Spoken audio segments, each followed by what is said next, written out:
Empowering, liberating, and shockingly honest. It's the Weston Martinez Podcast on 930amtheanswer.com. Now here's Weston Martinez.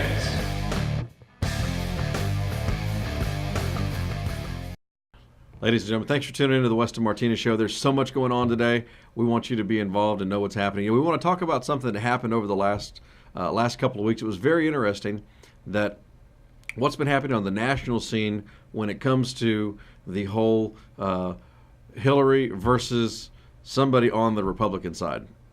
Hillary Clinton was in San Antonio just recently for an event stop, and myself and our crew went down there and we interviewed some of the folks that were down there. It was kind of interesting that they really wanted to, one person wanted to see her talk about gun control.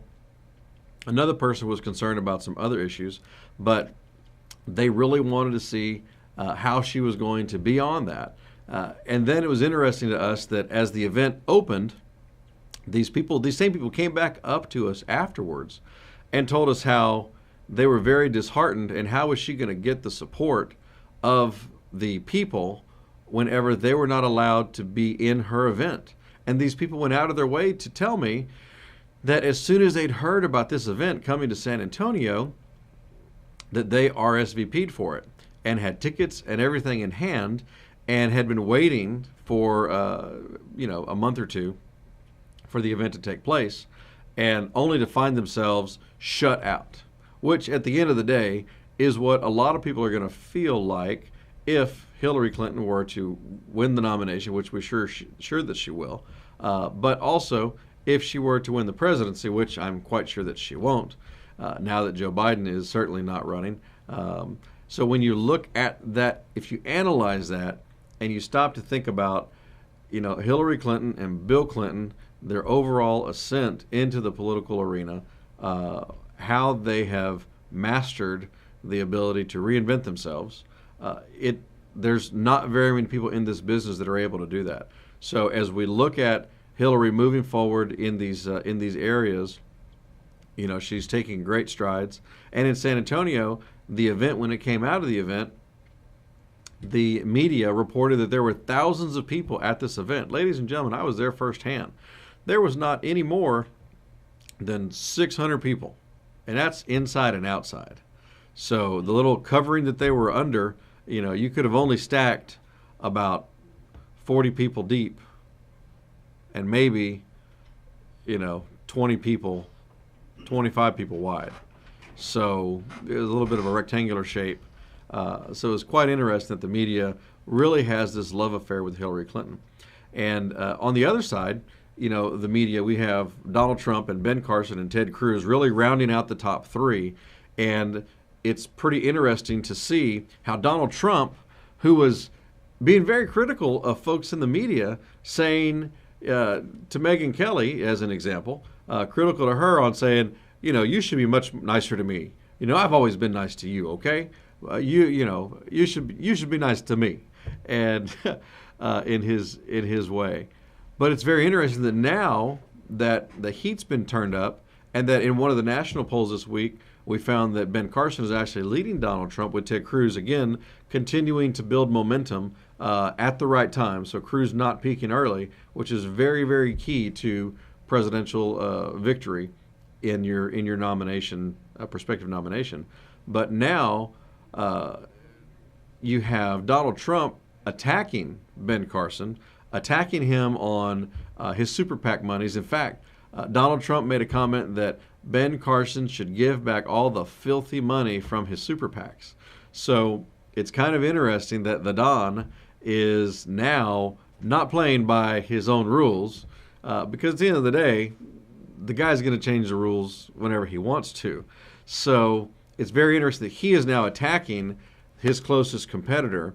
And again, I can only say, say that I'm crazy because I'm from Texas, but I can only say that this is the most beneficial for Ted Cruz, who has been able to stay out of the political eye, but yet stay consistent and stay competitive, all the while building his fundraising efforts, building his momentum in the battleground states, And they actually, they have had a very successful plan in place for quite a long time.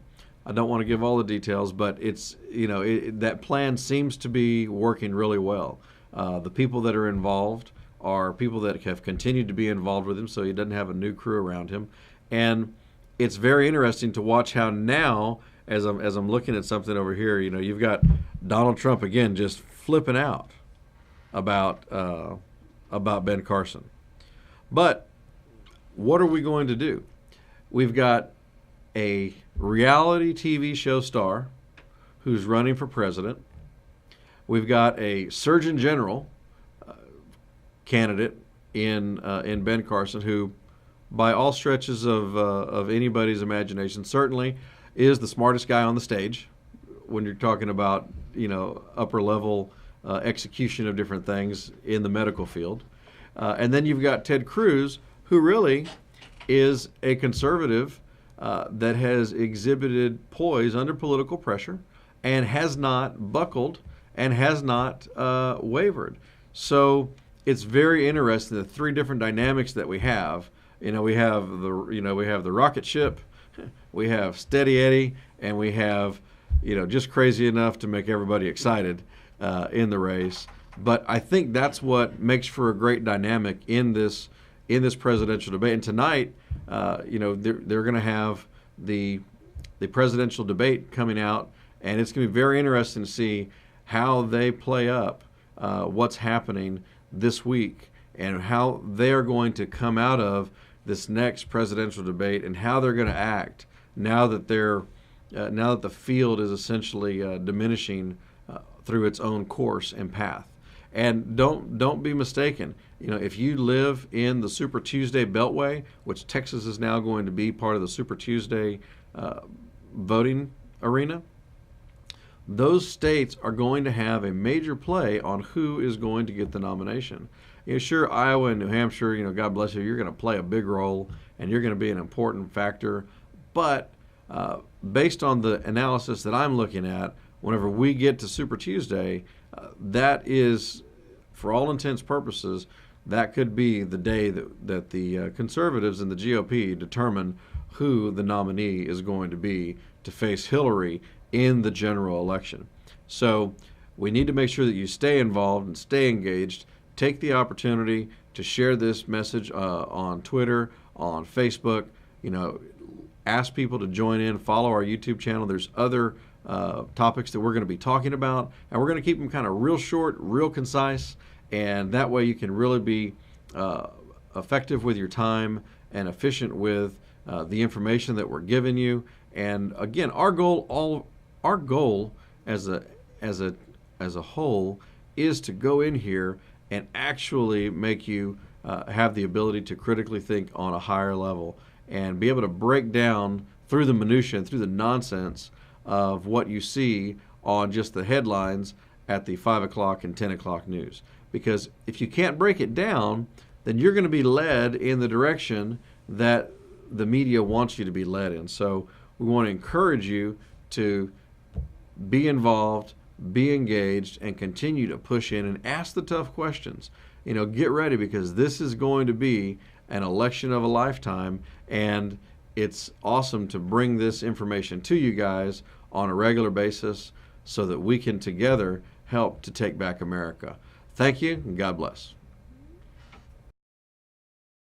Share the Weston Martinez podcast on Twitter and Facebook. Thank you for listening to the Weston Martinez podcast on 930amtheanswer.com. You now have Weston's permission to download another chapter.